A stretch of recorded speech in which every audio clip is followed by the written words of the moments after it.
Hey there! Welcome to today's video where we're diving into a common problem that many Ubuntu users may face with their hard drives. The main issue at hand is dealing with orphan index files that pop up, causing a headache when trying to delete directories on the hard drive.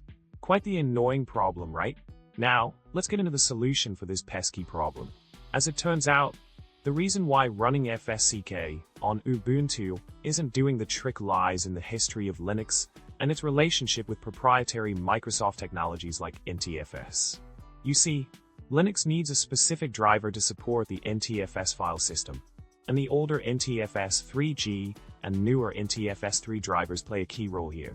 However, NTFS 3G, which is commonly used, may not always be as effective as Microsoft's implementation, potentially leading to issues like those orphaned indexes. In essence, the root of the problem lies in the differences between Linux's NTFS support and Microsoft's native implementation.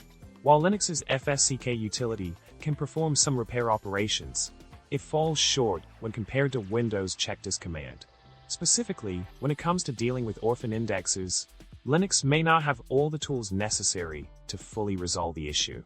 So, if you're facing similar troubles, it might be worth considering the differences in file system support between Linux and Windows.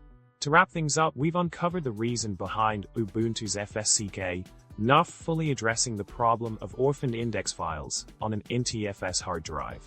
It all comes down to the complexities of Linux's NTFS support and the differences in file system maintenance utilities compared to Windows. Hopefully, this sheds some light on why you might be experiencing issues with orphaned indexes and provide some insight into how Linux handles NTFS file system repairs. Thanks for tuning in today, and remember to subscribe, like, and drop a comment below with your thoughts. Stay tuned for more tech tips and solutions.